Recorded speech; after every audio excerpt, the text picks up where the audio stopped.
There are some amazing endgame and New Game Plus builds in Black Myth Wukong that, yes, let you destroy enemies with one hit or just let you become insanely overpowered, but I want to start with the fact that you can get up to 100% crit chance. And here you can see that you can even go above that, although that is only for your next attack. You can still get like a very high amount of crit chance, so then almost all your attacks are these yellow numbers that simply deal way more damage, and they can just steamroll every enemy. So you basically want all your items and unlocks to focus on crit chance. So get the skill in the foundation skill tree, equip the Weaver's Needle for 2 extra % crit chance, the Cat's Eye beads that you get from the Wandering White, so in New Game Plus you can get an extra one. I now have 2. The Tiger Relic Soak, I wanted to highlight this one in particular because I missed it in my first run. Using this gives you 5% extra crit chance after drinking your gourd, and you get it from the Chapter 2 Temple Entrance Shrine. Go to the boss arena, create the underground area after getting all the tiger gadgets, and now just make your way through it. And then when outside, be careful as you will slide down, and then you want to jump up, jump and heavy attack for the double jump to more easily reach the chest and then get the item. For the spirit, I use the Father of Stones, so you get this from a main story boss in Chapter 5. Non-able also gives you crit chance and crit damage, but it lowers your mana, and you actually want to use the Spellbinder spell, because if you unlock all the skills for it, you get an extra 10% crit chance after using this spell. Also craft and use the amplification pellets for 10% extra crit chance and the refreshing taste perk from the Chapter 4 relic, because then after using that medicine your next attack gets even more crit chance. You totally need to use the Adept Spine Shooting Wubin weapon, because this gives you 25% extra crit chance. If you don't know how to get that, you can check out my New Game Plus overview video, a link to that in the video description. And another part that is really nice for this crit focused playstyle is the Force Cascade skill, as this gives you up to 15% extra crit chance if you use this attack. So light attack, then heavy attack, wait a bit and then hold the light attack button to quickly jump to the enemy and start stabbing, and then you will see that almost all the damage you do is a crit. So let's start from the beginning. You first want to pop the Spellbinder spell, then the crit chance medicine, and then use your gourd, and then simply do the Forceful Cascade to almost always do crits. Now if you don't want to brute force your way through the enemy and actually dodge out of the way of attacks, then you can still do that, like just focus on the crits with the light attack combo, as this will also melt health bars of enemies, so you really defeat them before you know it. For armors, you can use the Heaven's Equal that you get in Chapter 6. It has 4% extra crit chance on the arms, and when you use a spell, you get a 7% extra crit chance for a limited time.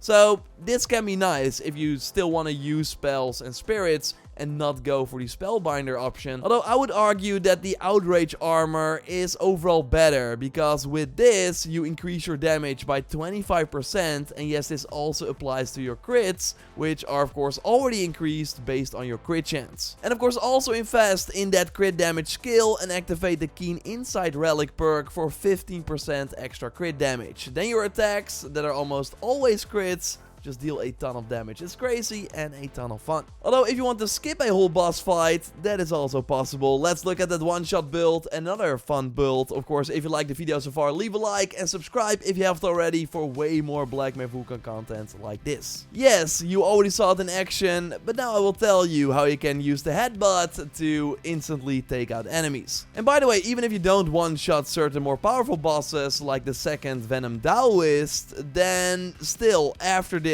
you can just use regular and heavy attacks to deal a ton of damage, and he will still be down in no time. So there are multiple things important to have this tactic work. Once again, unlock Keen Insight, also the Lingering Aroma relic perk and the Refreshing Taste. Get all the skills for the Immobilization spell and the Cloud Step spell. I have these survival skills unlocked: crit chance, crit damage, attack and defense as well. And defense is important as we are increasing our attack with the Dark Iron Staff that increases attack based on our defense. So then without any other buffs, I'm already at 221. Also here, the Weaver's Needle, of course that Wandering White spirit that also gives defense, which is more attack. And don't forget to upgrade the spirit as well, because this significantly increases the damage it does. I once again used 2 Cat's Eye beads and 2 gold spikes from the giant near the Longevity Road Shrine I discussed in a previous video. This gives you extra defense, which means more attack. Now the centipede armor is super important for this build. You craft it in chapter 4 and especially that final perk is amazing as it significantly increases your attack while you are suffering from the poisoned state. They of course take damage over time, but the amount is reduced thanks to the first perk of this armor set, so it's basically non-existent while your attack is increased by 50. I apply poison by the way from the Dead Stinger Soak, so to get it, go from the Vendor Bridge chapter 4 shrine like this, drop down and then just run, and you'll eventually encounter the enemy that drops it. You also want to buy and use the Immortal Blessing Gourd from the monkey in the hub area because this gives you more attack. Sure, it halves your health, but it doesn't matter if the enemy dies in one hit. Also use the Long Bomb Drink to increase the damage of your next attack, and you can pick it up near the Emerald Hall Shrine in chapter 5. Use that Tiger Relic Soak again that I mentioned for the 100% crit chance build because this gives you 5% crit chance after drinking the gourd,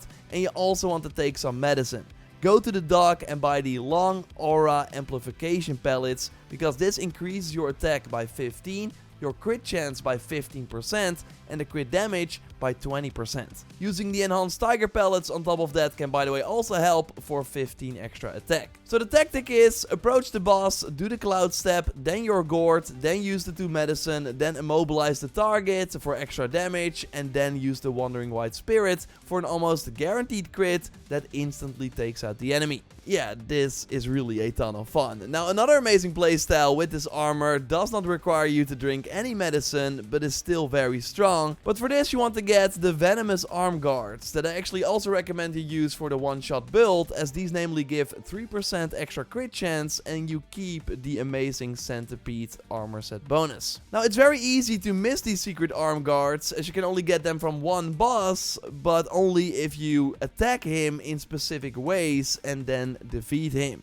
Go from the Upper Hollow Shrine in chapter 4, go like this, and then eventually drop down. Continue through this cave to reach a new shrine. Then right, yes, it's the first Venom Taoist boss encounter. Now smart to engage here with your starter weapon, because we need to destroy 4 arms on his back to have the item drop, and if he's dead before you're able to remove these arms, you do not get the item. And then you have to try it again in New Game Plus. But overall, I had it first try with the starter weapon, so do that as well.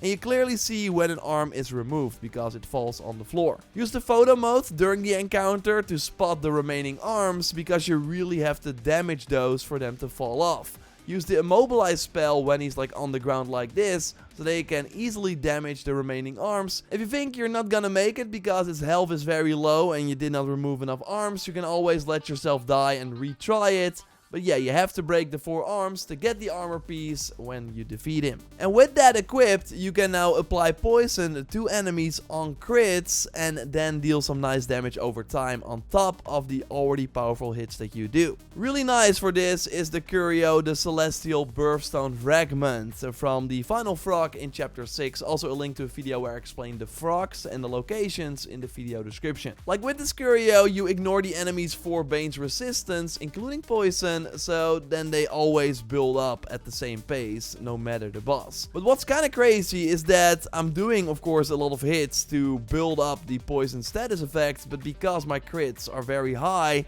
I sometimes don't even have the chance to apply the poison effect because the enemy will already be dead. So I use the Adept Spine Shooting Vuben for this, simply because of the crit chance increase. Combine that with some other crit chance items I already showed you in that first build. The tactic here is to simply drink your gourd to apply the poison to yourself for the attack increase and the other bonuses from the gourd. Then the Spellbinder spell for even more damage and crit chance. And now you can crit very often, which again applies poison to the enemy, but overall just deals an insane amount of damage, thanks to also the before mentioned relic perks and skills. Really fun playstyle as well. Maybe switch out the Immortal Blessing Gourd for one that actually heals you a bit more, especially against tougher boss encounters, but yeah, then you will just rock house. Subscribe for way more Black Myth Wukong content like this. A like on the video would really help me out, and check out that New Game Plus video with an overview going over the new weapons, etc. by clicking on the screen. I will speak to you very soon. Goodbye.